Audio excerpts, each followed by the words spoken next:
हाय दोस्तों, आज की कहानी है बैजू साली के लिए बीवी की हर जुल्म क्यों सहता रहा। कहानी अगर पसंद आए तो वीडियो को लाइक और सब्सक्राइब जरूर करना। बैजू की साली राधा की शादी बैजू के ताऊ के बेटे सोरन के साथ तय हो गई। बैजू और उसकी पत्नी अनोखी नहीं चाहते थे कि यह शादी हो, पर सोरन के बड़े भाई सौदान ने राधा के भाई बिल्लू को बिना ब्याज के कर्ज देकर यह सब जुगाड़ बना लिया था। अब ऊपरी खुशी से बैजू और अनोखी इस शादी को कराने में जुट गए। शादी से पहले ही राधा ने जीजा से अपने लिए एक रंगीन टीवी उपहार में मांग लिया। बैजू ने दरिया दिली से मान लिया, पर जब अनोखी ने सुना तो वह जल भुन गई। घर आते ही वह आंखें तरेर कर बोली, अपने घर में काला सफ़ेद टेलीविज़न नहीं और तुम साली को रंगीन टीवी देने चले हो। चलो, सिर्फ साली को देते तो ठीक था, लेकिन उसकी शादी में टीवी देने का मतलब है कि सोरन के घर टीवी आएगा। हम टीवी देकर भी बिना टीवी वाले रहेंगे और सोरन बिना पैसे दिए ही टीवी देखने का मजा उठाएगा। तुम आज ही जाकर राधा से टीवी के लिए मना कर दो, नहीं तो मेरी तुम्हारी नहीं बनेगी। बैजू अनोखी की बात सुनकर सकपका गया। उसे तो खुद टीवी देने वाली बात मंजूर नहीं थी, लेकिन राधा ने रंगीन टीवी उपहार में मांगा तो वह मना ना कर सका। समाज के लोग कहेंगे कि मर्द होकर अपनी जबान का पक्का नहीं है। यह भी कहेंगे कि वह औरत की बातों में आ गया। सब उसे जोरू का गुलाम कहेंगे। बैजू इतना सोचकर अपनी बीवी के सामने गिड़गिड़ाते हुए बोला, अनोखी, मैं तेरे हाथ जोड़ता हूँ, इतने पर भी तू ना माने तो मैं तेरे पैर में गिर जाऊंगा। इस बार की गलती के लिए मुझे माफ कर दे। आगे से मैं तुझसे पूछे बिना कोई काम ना करूँगा। मैंने राधा को टीवी देने की बात कह दी है। अब मैं अपनी बात से पीछे नहीं हट सकता। तू खुद ही सोच कि क्या मेरी बदनामी में तेरी बदनामी नहीं होगी। लोग मुझे झूठा कहेंगे तो तुझे भी तो झूठे की बीबी कहेंगे।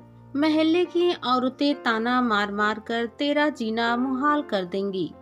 मुझे मजबूर मत कर। अनोखी थोड़ी चालाक भी थी। उसे पता था कि कहने के बाद टीवी ना देने से महल्ले में कितनी बदनामी होगी। वह अपने पति से बोली, ठीक है, इस बार मैं तुम्हें माफ कर देती हूँ, लेकिन आगे से किसी की भी शादी में ऐसा कोई चीज ना देना जो हमारे घर में ना हो। और तुम यह मत समझना कि मैं बदनामी से डरती हूँ। मैं तो केवल तुम्हारे मनोहार की वजह से यह बात मान गई हूँ। राधा और सोरन की शादी हुई। बैजू ने अपने दिल पर पत्थर रखकर रंगीन टीवी का तोहफा शादी में दे दिया। अनोखी भी टीवी की तरफ देख कर अपना दिल थाम लेती थी। मन होता था कि उस टीवी को उठाकर अपने घर में रख लें, लेकिन वह ऐसा नहीं कर सकती थी। अनोखी का सपना था कि उसके घर में भी रंगीन टीवी हो। उस टीवी पर आने वाले सास बहू की लड़ाई से लवरेज धारावाही धूमधाम से चले, लेकिन ये सब अरमान सीने में ही दबे रह गए। राधा सोरन के घर में आकर रहने लगी। थोड़े ही दिनों में राधा ने सोरन से कहकर जीजा का दिया रंगीन टीवी चलाना शुरू कर दिया। टीवी इतनी तेज आवाज में चलता कि बगल में बने बैजू के घर में बैठी अनोखी के कानों तक सास बहू के भड़कते संवाद गूंजते। अनोखी का दिल होता कि जाकर टीवी देख ले, लेकिन उसने कसम खाई थी कि जब तक वह अपने घर में भी रंगीन टीवी न मंगवा लेगी, तब तक राधा के घर टीवी पर कोई प्रोग्राम न देखने जाएगी। राधा ने एक दिन अपनी सगी बहन अनोखी से कहा भी, तू मेरे घर पर टीवी देखने क्यों नहीं आती? कहीं तुझे भी महल्ले के लोगों की तरह मुझसे जलन तो नहीं होती? अनोखी इस बात को सुनकर खून का घूंट समझकर पी गई। उसने राधा को कोई जवाब ना दिया, लेकिन 2-4 दिनों में ही आस पड़ोस की औरतों से उसे सुनने को मिला कि राधा सबसे कहती है, मेरी बड़ी बहन मुझसे दुश्मन की तरह जलती है क्योंकि मेरे घर में रंगीन टीवी है और उसके घर काला सफेद टीवी भी नहीं है। अनोखी इस बात को भी खून का घूंट समझकर पी गई। लेकिन एक दिन अनोखी का लड़का रोता हुआ घर आया। जब अनोखी ने उससे रोने की वजह पूछी तो उसने बताया, माँ, मौसी ने मुझे टीवी नहीं देखने दिया। अपने लड़के से यह बात सुनकर अनोखी का अंग अंग जलकर कोयला हो गया। आखिर उसके पति का दिया टीवी उसी का लड़का क्यों नहीं देख सकता। शाम तक अनोखी इसी आग में जलती रही। जब बैजू घर आया तो उसने तुगलक की फरमान सुना दी, तुम अभी जाकर उस टीवी को उठा लाओ। आखिर तुमने ही तो उसको दिया है। जब हमारा दिया हुआ टीवी हमारा ही लड़का ना देख सकी तो क्या फायदा। और वह राधा की बच्ची सारे मोहल्ले की औरतों से मेरी बदनामी करती फिरती है।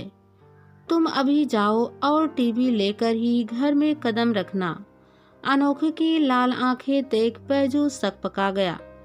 अनोखी को जवाब भी देने की उसमें हिम्मत ना हुई। वैसे गुस्सा तो बैजू को भी आ रहा था। वह सीधा सोरन के घर पहुंच गया। राधा टीवी देख रही थी। बैजू को देखते ही वह मुस्कुराकर बोली, आओ जीजा, तुम भी टीवी देख लो। बैजू थोड़ा नरम हुआ, लेकिन अनोखी की याद आते ही फिर से गर्म हो गया। वह थोड़ी देर राधा को देखता रहा, फिर बोला, राधा, यह टीवी तुम्हें वापस करना होगा। मैंने ही तुम्हें दिया था और मैं ही वापस ले जाऊंगा। बैजू के मुंह से टीवी की वापसी वाली बात सुनकर राधा के रोंगटे खड़े हो गए। वह बोली, जीजा, तुम्हें क्या हो गया है? आज तुम ऐसी बातें क्यों करते हो? यह टीवी तो तुमने मुझे उपहार में दिया था। बैजू कुछ कहता उससे पहले ही मोहल्ले की कई औरतें और लड़कियां राधा के घर में आ पहुंची। उन्हें रंगीन टीवी पर आने वाला सास बहू का सीरियल देखना था। शायद बैजू गलत समय पर राधा से टीवी वापस लेने आ पहुंचा था। इतने लोगों को देख बैजू के होश उड़ गए। भला इतने लोगों के सामने उपहार में दिया हुआ टीवी कैसे वापस ले जाएंगे? मोहल्ले की औरतों को देखकर राधा की हिम्मत बढ़ गई। एक औरत ने राधा से पूछ ही लिया, क्या बात है राधा बहन, इस तरह उदास क्यों खड़ी हो? राधा शिकायती लहजे में उन सब औरतों को सुनाते हुए बोली, देखो ना बहन, जीजा ने पहले मुझे शादी के समय उपहार में यह टीवी दे दिया, लेकिन अब वापस मांग रहे हैं। भला यह भी कोई बात हुई? राधा की यह बात सुनकर बैजू सकपका गया। अब वह क्या करे? टीवी वापस लेने में तो काफी बदनामी होने वाली थी। उसने थोड़ी चालाकी से काम लिया। वह गिरगिट की तरह एकदम रंग बदल गया और जोर से हंसता हुआ बोला, अरे राधा, तुम तो बड़ी बुद्धू हो। मैं तो मजाक कर रहा था। तुम मेरी सगी और इकलौती साली हो। भला तुमसे भी मैं मजाक नहीं कर सकता? तुम बड़ी भोली हो, सोचती भी नहीं कि क्या मैं यह टीवी वापस ले जा सकता हूँ, पगली कहीं की। बैजू की इस बात पर राधा दिल पर हाथ रखकर हंसने लगी और बोली, जीजा, तुमने तो मेरी जान ही निकाल ली थी। फिर तो बिना साली के भटकते फिरते जिंदगी भर तुम किसी लड़की से जीजा सुनने को तरसती। इस बात पर सभी औरतें की हंसी छूट पड़ी। सारा माहौल फिर से खुशनुमा हो गया। बैजू को एक पल भी वहां रहना अच्छा नहीं लग रहा था। वह राधा से बोला, अच्छा राधा, अब मैं चलता हूँ। मैं तो यह देखने आया था कि टीवी सही चल रहा है कि नहीं। राधा अपने जीजा के मुंह से इतनी फिक्र भरी बात सुन खुश हो गई और बोली, जीजा, तुम आए हो तो शरबत पिए बिना ना जाने दूंगी। 1 मिनट बैठ जाओ, अभी बना कर लाती हूँ। राधा ने खुशी खुशी शरबत बनाकर बैजू को पिला दिया। शरबत पीने के बाद बैजू उठकर अपने घर को चल दिया। उसे पता था कि अनोखी उस का क्या हाल करेगी। कहेगी कि साली की मुस्कान से घायल हो गए, उसकी मीठी मीठी बातों में फंस गए, उसने शरबत पिलाकर तुमको पटा लिया, उसके घर में ही जाकर रहो, अब तुम मेरे पति हो ही नहीं। लेकिन बैजू भी क्या करता, भला उपहार को किस मुंह से वापस ले ले, वह भी इतनी औरतों के सामने।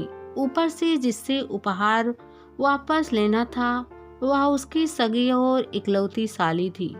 बैजू ने सोच लिया कि वह बीवी का हर जुल्म सह लेगा, लेकिन दिया हुआ उपहार वापस नहीं लेगा।